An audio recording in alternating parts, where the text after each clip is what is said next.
Welcome into the Bite Meat podcast, and really glad you guys can join us again. Appreciate all the listeners from across the country, especially here in the great state of Texas. And once again, trying to deliver you one of the great guests, one of the great pitmasters or leaders in the industry here on the Bite Meat podcast, which is of course brought to you every week by Texas Star Grill Shop. Couldn't be doing this without Texas Star Grill Shop, so I would like to give him a good shout out. Rick Martin from Texas Star gets it done. And you guys, I was talking with our first guest, Arturo Ramon from Blanco River Meat Company. It's an incredible story. But before we came on air, I'm like, yeah, I know you. I've seen you on some shows and on various networks. Can you go through them? And he said, well, Food Network. And then he said Destination America. Then he said Travel Channel. Then he said Barbecue Brawl. Then he said Smoked, and I'm like, dude, that's my playlist. I mean, that's what I watch. Basically, have you been sneaking in and peeking on my TV? Because that for those of us that are sickos, that's exactly what we watch. But glad to have you on, Arturo. I appreciate it. Thanks for having me. All right, so obviously we're going to talk some barbecue, but we really need to talk about what you did because. I was talking with our mutual friend, Captain Scott Null, who was down there volunteering for the better part of or more of 3 weeks in the hill country after the floods.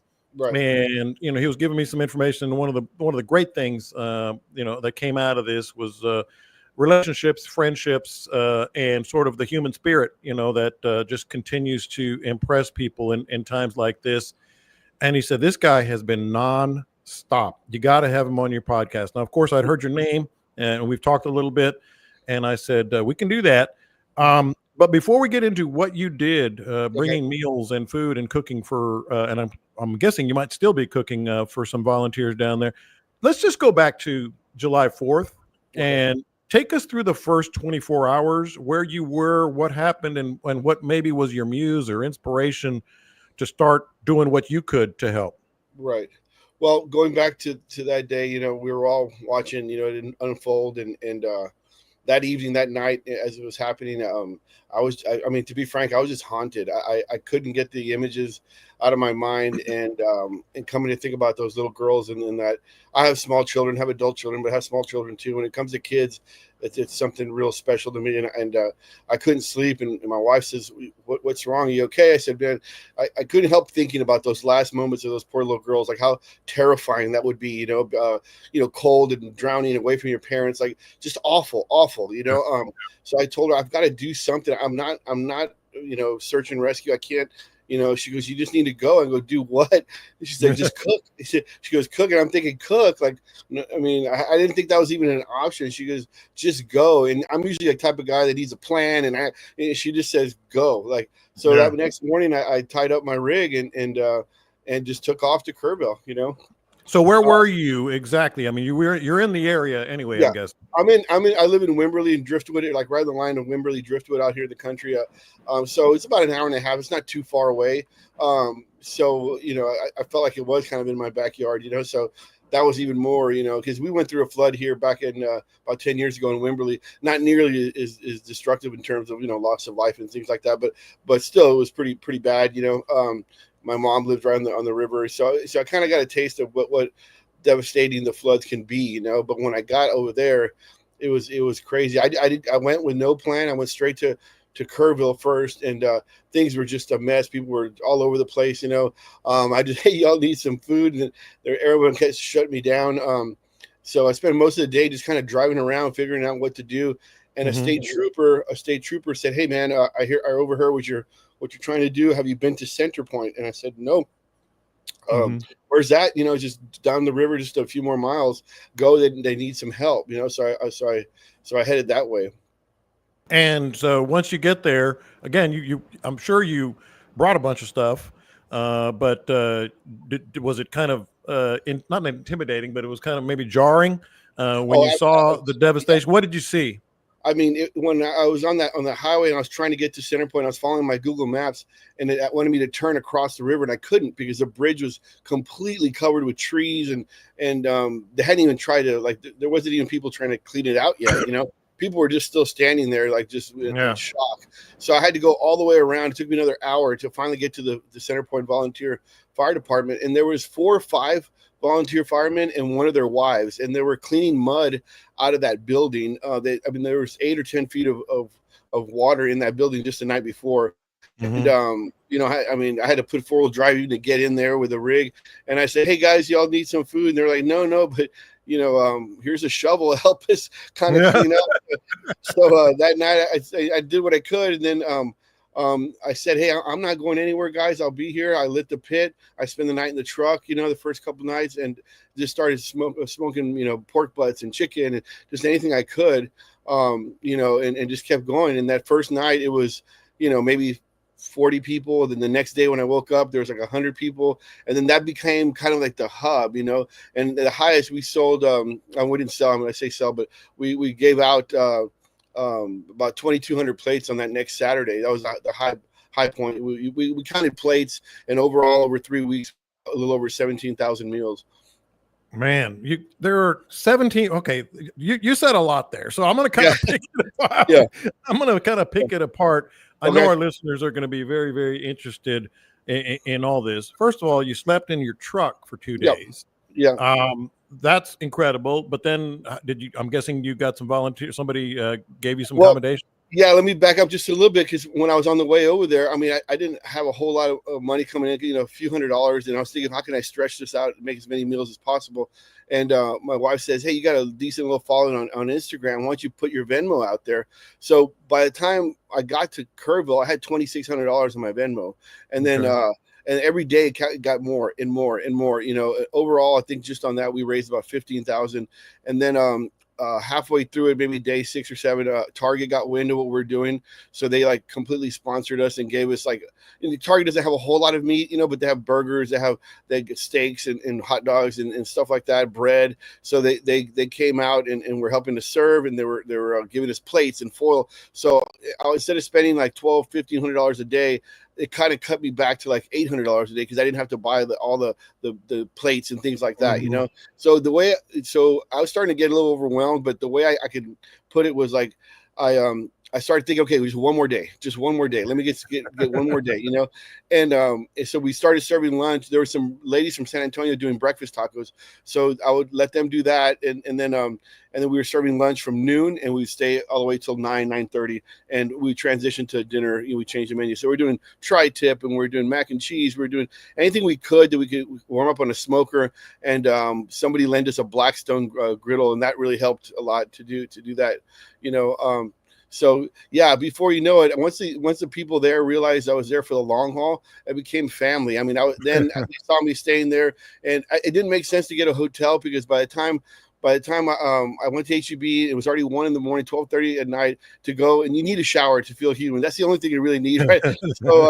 So I'd go to the hotel and then sleep for 3 hours and leave at 5:30 in the morning. So once they got wind I was doing that, one of the police officers said, hey man, you sleep on my couch or my son's room, and I stayed there for a while, and then eventually somebody in the community lent me a little garage apartment for that last week, so that came in really handy. Dude, first of all, and we got more to cover, but God bless you.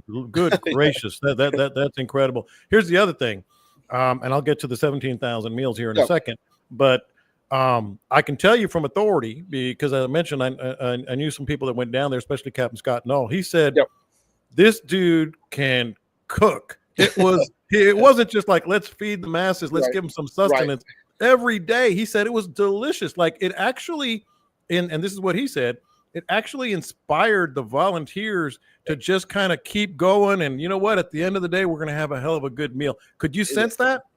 That's exactly what I wanted to do, because we were right on that river where we were standing. We were 23 feet underwater just a few days before, right? So I'm watching these guys, these true heroes, getting out there in that muck and all that water and debris, and I'm right there with them, and I'm thinking, if I'm tired and I'm hot, right under here into this tent, how can these guys feel? I didn't want to give them hot dogs and sandwiches and just put a bunch of food in containers. I wanted them to come and have a hot meal, right? So the little things went a long way, adding bacon and panko to the mac, showing people that someone gave a crap about them, and I didn't want, there's a lot of people like wanting to collect, hey, I need 60 meals to take over here, some church or somebody, which is great, but I didn't want to do that, not because I didn't want to help, because first of all, that's not what we're doing at this little place, because once you get over there, it's not the same product. It's going to be cold. It's going to be crappy, so there's a lot of other people doing sandwiches or whatever. You want to take that, that's fine. But I want them to look forward to coming back and having an awesome meal, where they feel good about it. It's something to look forward to. And that was my motivation. And then the thank yous, and they're like, dude, it was so good. You'll be here tomorrow? I'm like, yeah, I'll be here tomorrow. I'll be here tomorrow. Yeah, so that's why I was on the TV with Bobby Flay, pal. That's why I tried to take on Bobby Flay. But yeah, man, that's incredible. So you could sense it clearly. Absolutely. Yeah. I could feel the thank yous and the appreciation, and it just kept me going. Just another day. How many days? We did 21 days straight. 21 days straight, about 16, 18-hour days. Toward the end there, I'm not gonna lie, I was completely exhausted, a sunburn.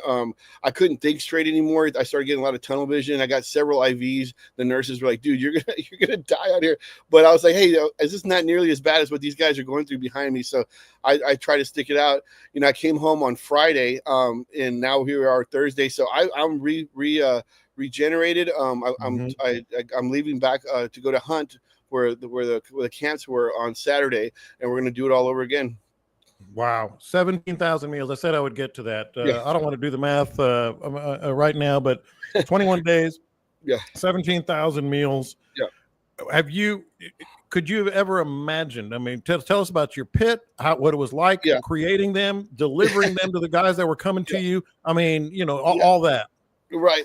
I mean, we did it on plates and counts of plates, right? So several people ate 2 or 3 times a day, but so I would just bring out another 200 plates, and then I just kind of kept the tally, just to go, God, we went through a lot of plates. And even Target was like, man, we're giving you all the plates from like most of the stores in San Antonio and Austin area, and you're cleaning them out, so it started being like, man, how many are we serving here? So we stopped the last 2 days. We stopped counting, but it was 17,000, probably like 17.5, 17.6, something like that at the end of it.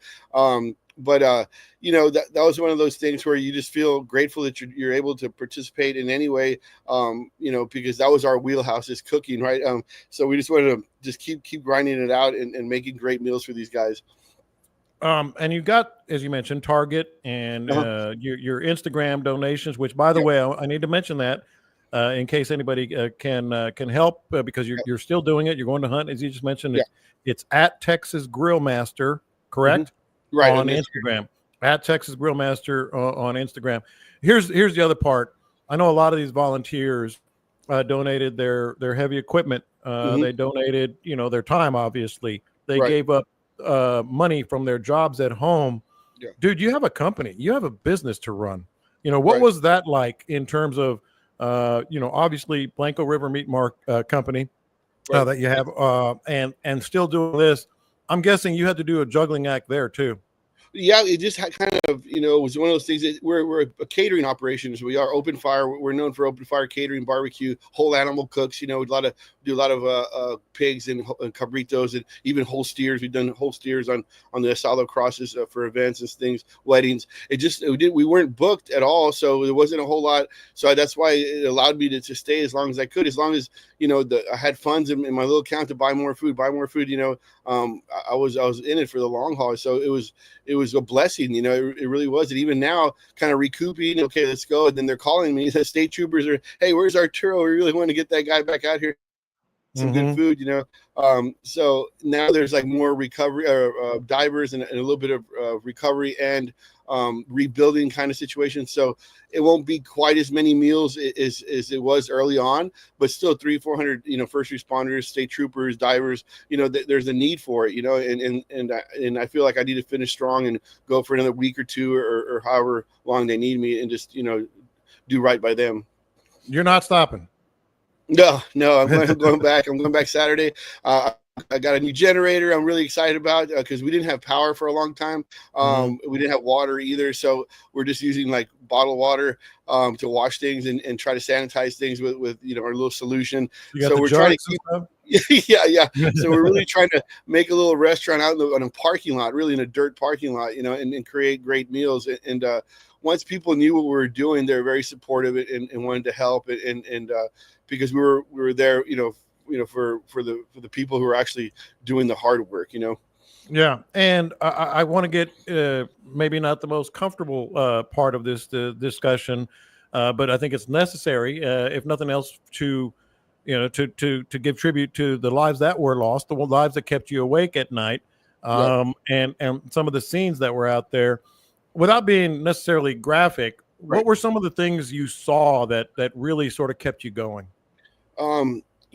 Seeing grown men crying, a lot of praying, people coming back they can't even look at you in the eyes, and just some of that stuff would make me break down. I had to run to the porta potty and you're in a roller coaster, and just because wasn't there, I could see it in these guys' faces.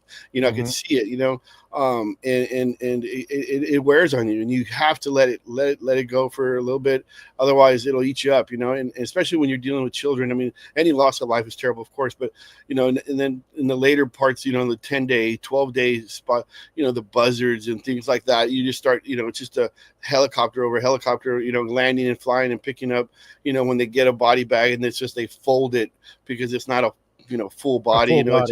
It's terrible, and that's why I like to just turn my back to it for a little bit and just keep in my wheelhouse, which is cooking. Because when they guys came, I try to be a little bit of the light, have a little sense of humor. You guys, you good, joke a little bit, just to take them away from that. But it's still, at the end of the day, when I would rest, it would eat me up a little bit too. So it was more than I could ever expect. I'd never been around anything like that before, so it was a little overwhelming at times, but we just got to push through. What about, have you heard or had any interaction with families of some of the victims? Not from the victims, but from people that lived in that area, that were their houses were, they were so thankful because they didn't have to. I mean, they're cleaning out their house. I mean, all their stuff is in the front yard, all spread out.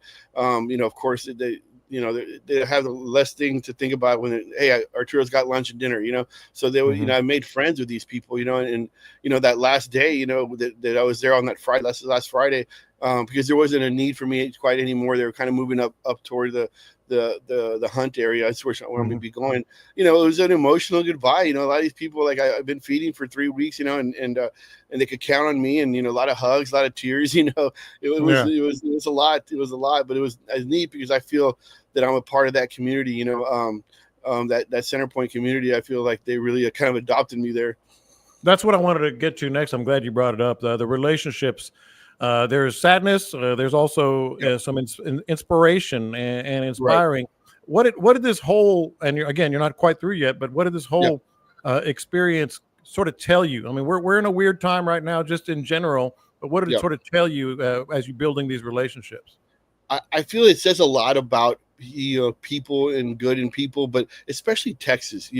I think there's something about Texans that is very family oriented, and anywhere you go. I didn't even know Center Point was a thing, and then a little tiny little community. And I'll tell you something really funny real quick. When I went up to Kerrville one day, they kicked us out like on day 3 or 4 because the floods were coming again. So it was like flooding everywhere. So we had like a half a day little break. So I didn't have any clothes. So I went to Kerrville, went to a little store, Gibson's or something. And there was like a shirt, a t-shirt. I bought a couple of t-shirts, and one of them said Kerrville. I'm like, okay, cool. I'll get this. So I wore that the next day to Center Point, and the fire guys and everybody like, no, you're not in Kerrville, dude. Like, I get it because it's like football rivalries, stuff like that. So then the next day that I had my Center Point hat, I had my coach's shirt, I had like a volleyball shirt. They gave me all Center Point stuff. I had the sticker from the football helmet on my truck. Like I had a flag, and that's going to say what we're talking about. Like, like the community is really strong. And I think Texas as a whole, like, really comes together and stuff like this, and tragedy. They try to bring that camaraderie and familyness together, and that's what kind of gets everybody through. And I think it speaks a lot about us as a nation, and especially Texas. I do want to, kind of remiss here. I mentioned your accolades and your appearances, and you're obviously a very high level pitmaster. Let's get into how you got into this industry and what, clearly you're inspired to cook. But you started, am I wrong? Did you start in South Texas? Yeah, I'm originally from Brownsville, Texas. Yeah.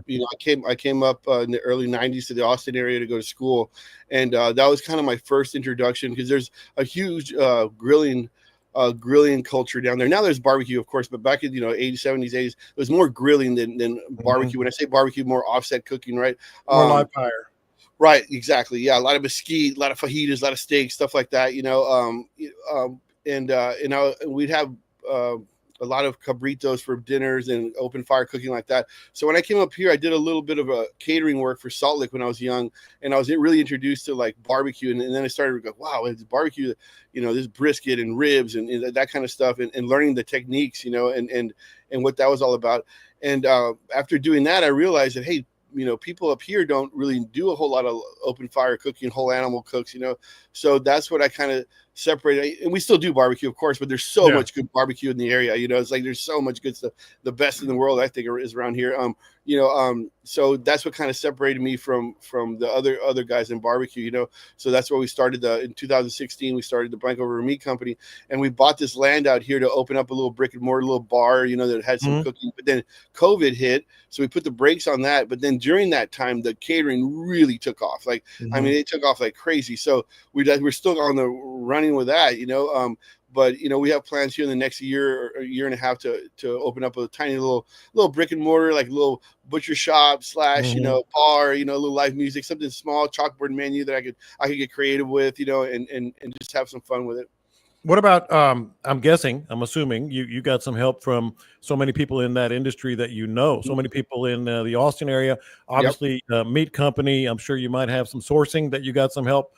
You obviously made some runs to HEB and Target and all that. But what kind of help did you get once word got out, man, hey, Arturo's down there cooking his ass off for 3 weeks? What happened? Yeah, the guys out in Lockhart who built my pit, and we did a Man Fire Food on Cooking Channel a few years back together. Matt and Caleb Johnson from Millscale, they were coordinating meat deliveries all over the place. So they said, you need meat? I said, bring it on. So they had bunch of different meats and stuff in coolers, and we picked that up. We used some of that. Local ranchers that just stopped by, like, hey guys, we have almost like a clean your freezer type. We got a bunch of elk meat. Bring it. Let's go. Whatever it was, sausage was a huge thing, because a lot of times these guys didn't want to grab lunch. They just wanted to grab something and go. So we would always make like little double burgers, little double cheeseburgers with no condiments, so it wouldn't get all yuck. And we'd wrap them in foil, or sausage wraps with a little bit of mustard, wrap them in foil, and these guys would just throw it in their backpack, So that came in clutch, for those grab and go stuff. The sausage came in, so it was of course, HEB, we'd buy stuff at HEB. I mean, they would see me every morning like, oh God, how many tri-tips do you want? I need 27 tri-tips. Like we don't have any more, but then, even the local people just giving us stuff, hey, do you want some of this? You want some of that? Absolutely. We'll take it all. Even farmers giving us the principal for the Center Point, he has their awesome little farm, and he grows like squash. So we did a vegetable medley with some bacon with that, like we were just making it work, wherever we could get our hands on, and jazzing it up a little bit. And we were just making it work. But of course it came from everywhere. Wow. All right, let's go through the list here. Elk, obviously, tri-tip. I'm guessing you had brisket. I'm guessing you had chicken, sausage. What? Take us through the list, because you were actually we did one of the big hits was the smoked turkey. Smoked turkey. The smoked turkey. We did that turkey breast, and the guys kept asking, "Can we get some more turkey? Can we get some more turkey?" And it's kind of like what I don't do to the turkey that makes it so good. It's brined, so we wouldn't season it, just smoke it, for about 3 hours, and then we'd use that competition. Blues Hog raspberry chipotle barbecue sauce, and then I crush a little pecans for texture, and then serve it with some green beans and bacon, and like that was like Thanksgiving, and they couldn't believe how good it was. So we did turkey. I mean, I bought out HEB in Kerrville and Fredericksburg turkey like at least 4 or 5 times, and I was out there. That was awesome. The tri-tip, we did steak night one night, steak and potatoes. We did what else did we do? We did, okay, I said turkey. We did a lot of wild game. We did nail guy. We did deer, venison backstraps. We a lot of double bacon burgers, jalapeno burgers, stuff like that.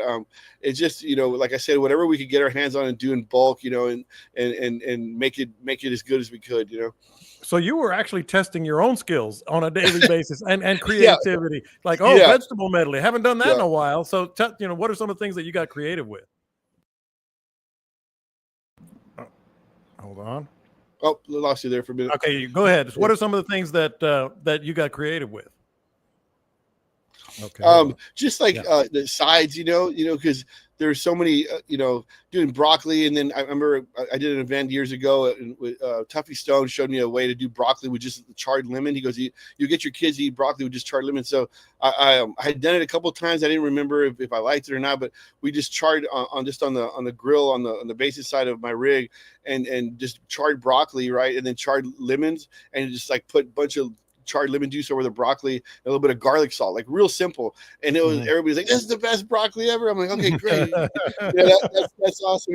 Just trying to make things work like that on the fly, and it just happened. Everything we did was like a hit. And I don't know if people were really, really hungry or they really loved it, but it just seemed to be working every time. So it was a good. Well, hell, man, based on what you're telling me, you could have had 1,000 more volunteers out there if they'd have known that was on the menu. I know, right? All right, so what I'm also hearing today is long days, like because you're not just lighting fire, you're tending fire. You're going to the grocery store, you're fixing meals, you're prepping, you're getting plate. Take us through a typical day of the last 3 weeks as you're helping here. Okay. In the early stages, I would go to HEB at night, but then it got to a point where I was so exhausted and I didn't even know what I was going to buy. So I knew that rest was key. Like I needed to get at least 3 or 4 hours to have so I'd wake up at about 5:30 and head to the HEB and then kind of get, you get a little energy, and I'm like, okay, what am I going to make today? And really, what do you have? Like, what do they have? Pork loins is sometimes they wouldn't have any pork loins. I would try to buy in bulk, like heavy weighted things like pork butts and like I said, tri-tips and roast and things like that I can buy in bulk because I needed at least 300-400 pounds a day of proteins, right? In those busier times. And then the sides, is like veggies and stuff. And I used, I'm not ashamed to say that I used a lot of HEB stuff that they had, like mac and cheese or whatever it was that's already made. And then I would just jazz it up. I would put some panko and bacon because I didn't have an oven. So we just put it on in a foil tin and then put it in the smoker and it came out awesome. The pre-made rice. because I didn't have a kitchen. I only had that oven. I mean the barbecue pit. So it was really hard to come up with things. So then I came down to just the veggies, like green beans and asparagus and things like that I could just do on the flat top real quick with some onions and maybe a little bit of bacon, whatever it was, and it came out really good. So we started going just heavy on protein and a little greens, and that started working really well.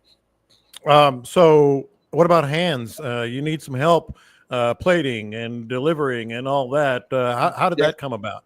Well, right after maybe the second or third day, or a nonprofit called Frontline Heroes Outdoors. They came out. I don't know exactly how they found me or what, but Brandy and Thomas, they were out there. They're out there like every single day with me, tending the pit, helping me serve, things like that. Like, so I felt like I had them the whole way. My family would come out. I even had my little boys serving pickles and bread, to people. So I wanted to show them why Dad has been gone, so they came out a couple of days to see what I was doing, friends, my buddy Timo and his wife Miriam were out there helping me serve, and we had other guys that came, pitmasters like Albert Solis, and they would come just to help, and then they see what we're doing, they would stick around. So it was a once I got out there, people wanted to help, and they would come out, and it was great because somebody would come and they'd relieve somebody else, and it was just kind of like this wave of people that were out there the whole time with me, because there's no way I could have done it by myself. There's no way, Yeah.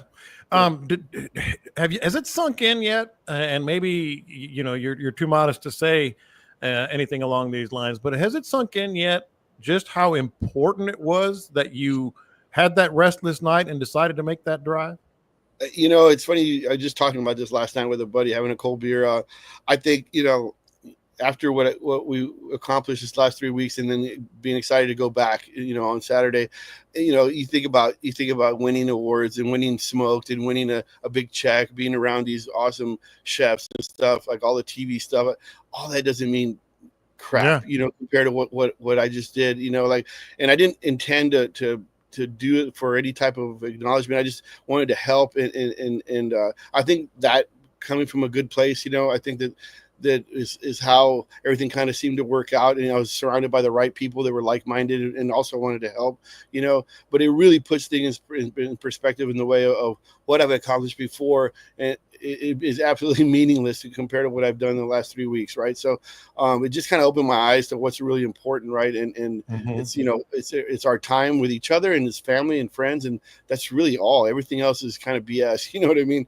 No, I get it. And that actually is a good transition to the second part I was going to ask of you. You just mentioned what might be part of your answer, but we all evolve, not just as pitmasters and cooks and chefs and people in general. How did this change you?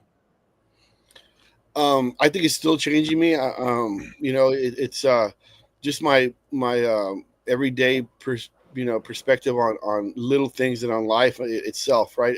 Little things don't annoy me anymore. It's like there's a bigger picture that I had been kind of missing, or maybe we kind of get caught in a rut of life or whatever it is, or our worries and our bills and things that everybody goes through, right? But when you see people that are suffering at this level, right, it feels like everything you've been worried about is no big deal, and it puts it in perspective in a way where I think we all can learn, even though you can't, if you're not a hero, search and rescue, or a diver or whatever, if something happens, you can help, you can do something. There's something you can do, whether it's just praying or talking to somebody or being a helping hand or just being a smiley person, giving somebody a hug. All those things, it helps the grand goal of everybody, So I think that's what's really changed me a lot. And I think, like I said, I think it's continuing to change. I'm looking forward to getting back out there and meeting new people and serving more food and kind of finishing strong. A couple more things for you here, and we'll let you go. But what people can do now, what people can do to help you. You still have another project upcoming in Hunt. And I'm sure people want to just give you what they can, whether it's support or money or whatever. What can people do to stand behind you, so to speak?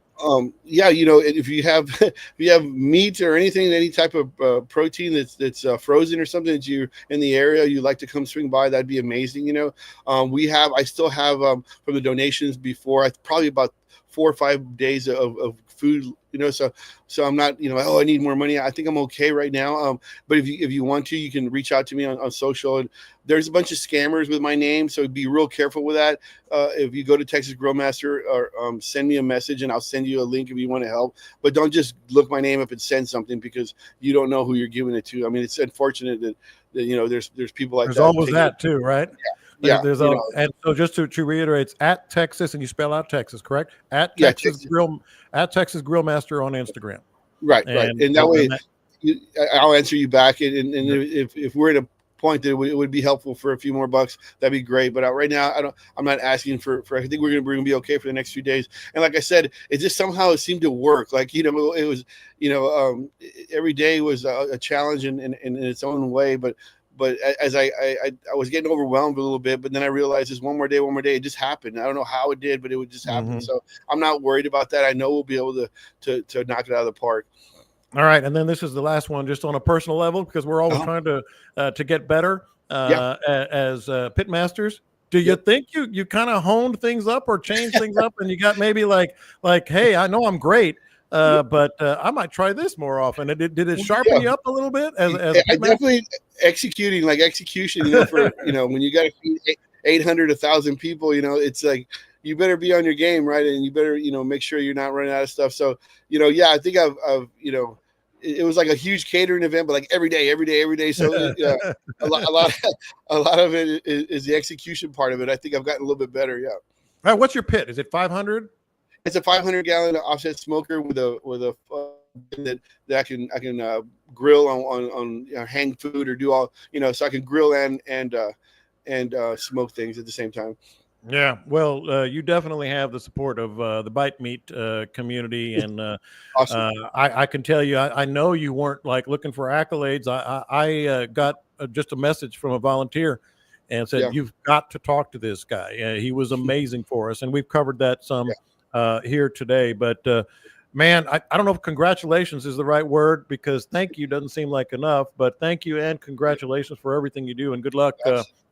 Keeping it going, man, and we'll hit you back and maybe talk some actual barbecue at some point when things settle down. That'd be great. I really appreciate it. Thank you for your time, bud. All right, so this is the Bite Meat Podcast, brought to you every week by Texas Star Grill Shop. That is Arturo Ramon. Just to reiterate, at Texas Grill Master on Instagram, Blanco River Meat Company. Hit him up. You guys have a great week, great weekend. Smoke it up, and we will talk to you next time. All right, guys.